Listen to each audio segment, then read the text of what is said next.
Make that big boss less special. It ain't no game, but they saying welcome to the second level. Second level. Second level gaming. Second level. The first thing to know about the Coma Recut, if you've never heard of it before, is that it is a remastering of an older Korean survival horror title called The Coma Cutting Class, made by Devespresso Games, which originally had its Steam release in October 2015. The second thing to know is that despite the 2D, slightly cartoony art style, this game is no joke on the horror front. As you may have figured out by now if you enjoy our channel, I love me a good horror experience, be it on a regular console title or even better in VR. The thing that games I usually play have in common, though, is that they are in 3 dimensions. Aside from the odd exception, I don't remember a time when I played this style of a game in a survival horror setting. Due to this preconceived notion, I did not fully understand how a game like this could send the shivers and shakes into me. I very quickly found out how. Upon initially firing up the Coma Recut, I was confronted with the usual Asian tropes of talking to 1,000 people about nothing in particular. No voice acting, all text-based conversations with the 2 characters looming large and highlighted when it was their turn in the conversation. It's something I've come to expect from our Eastern friends. Gracefully, that part was over relatively quickly, and before I knew it, I was in the Upside Down, or the Shadow Realm, or whatever the hell happens when things get creepy. To give a little backstory, you play a young man by the name of Youngho, a pretty hapless guy who is going to school to take his final exams. Upon arriving, he notices an ambulance and some hustle and bustle outside the school gates, where he learns a student has committed suicide the night before, or at least that's what he's told. There's a few quirky character introductions during this process until you eventually get used to the mechanics a little by making your way to the classroom, because apparently a school suicide wasn't a good enough reason to postpone the exams.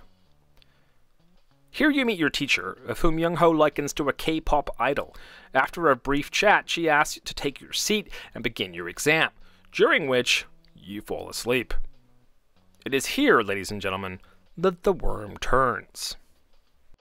You awake to a dark and eerie version of your classroom, with nobody but you around. Naturally, Youngho assumes he just slept past the entire exam.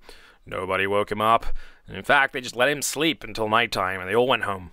Flimsy though it may be, the story does what needs to be done to get to the scares, and in the horror realm, I've heard way worse excuses for a setup. You quickly discover that your teacher has gone fucking mental. She now has glowing white eyes and wants to hack you to death with a knife, which is where you very quickly learn a core mechanic of the game: how to run like hell.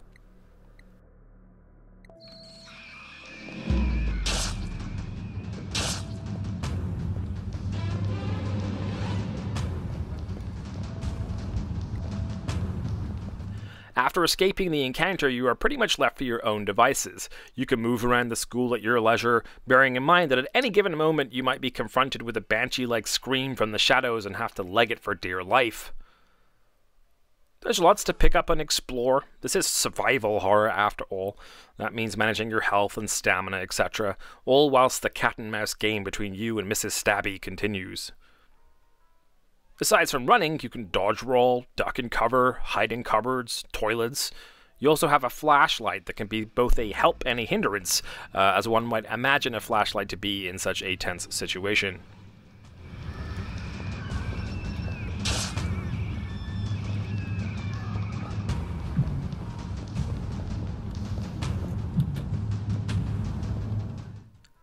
At some point, you run across a girl from the very beginning sequence of the game, and she explains things a little further.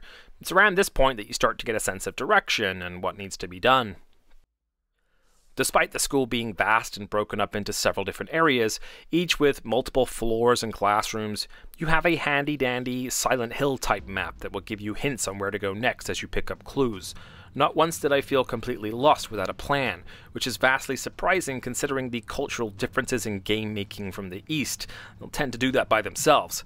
This game is very sturdy in that regard, though. The art style is actually quite beautiful. It's called manhwa, a special hand-illustrated art style from Korea. The animations are fluid and the backdrops are very nicely done. Not only is teacher trying to kill you, but as you progress you start to find Lovecraftian tentacles about the place, and ghostly hauntings and other such oddities, just to add to the depth of dread. The music consistently had me on edge. They really know how to use off-keys and sound effects to put you on full alert while shambling around this wreck of a school. The characters are interesting and likable, if not a little odd. After picking up several notes lying around the place, you eventually run across Note Man and have an odd discussion with him. The game's charms really come to the surface with little touches like that. Allegedly, the game designers were said to have been inspired by the real-world issue of overworked Korean high school students, and decided to create a game that would unintentionally scare the shit out of those same overworked Korean high school students, and now the rest of us. Upgrades over the original version include more hiding mechanics, animations, artwork, cutscenes. More importantly, though, it's now available on console, so we can all enjoy this little trip into Korean madness. If you enjoyed Last Stitch Goodnight but thought, you know what would make this better? If it were set in Silent Hill. Welcome to your new favorite game. I actually had a blast playing. I enjoyed a few jump scares and that dread level that kept me pushing through to the next chalkboard to scroll down my save information. The Coma Recut is available on both PS4, Xbox One, and of course PC. For fans of horror with indie aesthetics, this one's for you. It ain't no game, but they saying welcome to the second level.